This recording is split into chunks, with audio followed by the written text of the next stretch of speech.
Hello boxing news fans. Welcome back to the channel. I hope you had a good day. Before we begin, please like and subscribe. Christian Mbilli, a 30-year-old Frenchman of Cameroonian descent residing in Montreal, could be the world's top 168-pound boxer. Mbilli defeated Sulecki in under 3 minutes tonight at the Videotron in Quebec City, Quebec, Canada. That earned him an interim WBC title at 168 and, according to Mbilli's Lebanese-Canadian promoter Camille Estepan, makes him the de facto mandatory for Canelo Alvarez. But do not hold your breath. Canelo does not want any part of this beast. Mbilli improved to 29-0, 24 knockouts, with a first-round stoppage of 36-year-old Polish immigrant Maciej Sulecki. A right-left-right combo that starts with a right to the body and ends with a right uppercut sent Sulecki into dreamland. There was no need to count. The official time was 2:28 of round 1. In his previous start, Sulecki 33-4 upset 23-1 Ali Akhmedov, who he dominated and stopped on Akhmedov's turf in Kazakhstan. But the Pole was no match for Mbilli. Semi-wind-up. Canadian war horse Stephen Butler, now competing as a super middleweight, scored a fourth-round TKO over Guadalajara's Jose de Jesus Macias, avenging a 2021 setback in Mexico. In that bout, Butler was leading on the cards when he forgot to duck, enabling Macias to score a fifth-round KO. A three-punch combo climaxed by an overhand right sent Macias down hard. No count was necessary. Butler improved to May 1st, 36 with his 30th win inside the distance. Macias, 29-14-4, lost for fourth time in his last 6 starts. The official time was 1:33. Other bouts of note. Arslanbek Makhmudov, the so-called Russian Lion, got back on track with a first-round stoppage of Ricardo Brown. The fight was waved off at the 157 mark of the opening round after Makhmudov, 20-2 with 19 knockouts, deposited Brown on the canvas with an overhand right. A Toronto resident who represented his native Jamaica in the 2020-21 Tokyo Olympics, Brown was undefeated, 12-0, 11 KOs, heading in, but hadn't defeated anyone of consequence and was appearing in his first scheduled 10-rounder. The 36-year-old Makhmudov had a notable amateur career that included a 13-3 record in 5-round fights.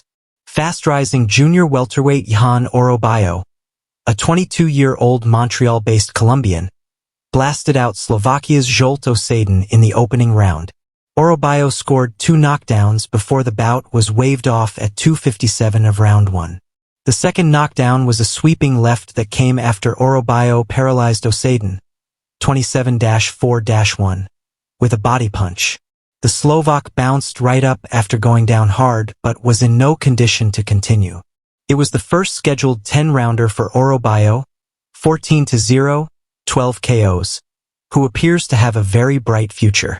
Junior welterweight Leila Bedoin stepped up in class and scored the best win of her career, TKOing former world title challenger Elam Mekald in the 6th round.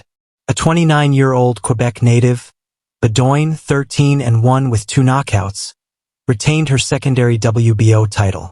Bedoin scored 2 knockdowns in round 6 before the bout was halted at the 1:08 mark. Mekald, a 34-year-old Parisian, declines to 17-4. Bedoin hopes to fight the winner of the July 11th bout in New York between Alicia Baumgardner and Jennifer Miranda.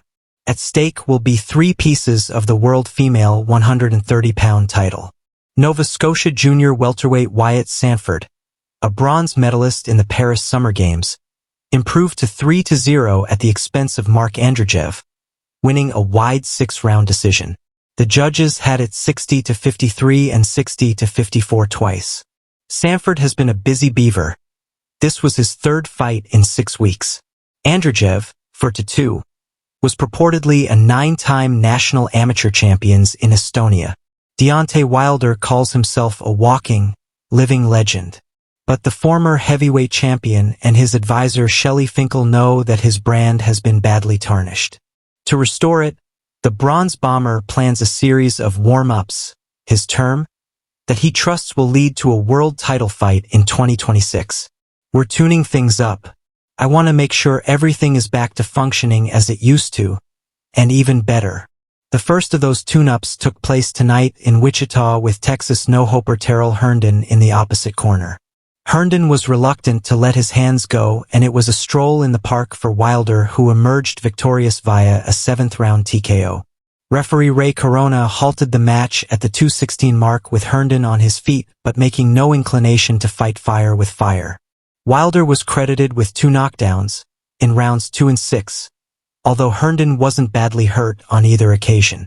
In improving to April 1st, 44-43 KOs. Wilder looked in excellent shape for a man of his vintage. He turns 40 in October.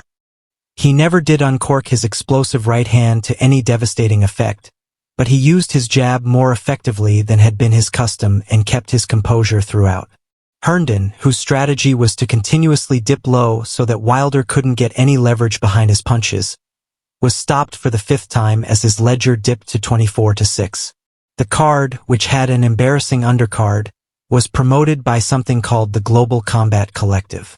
Kindly keep checking out and subscribing to my official boxing fans channel.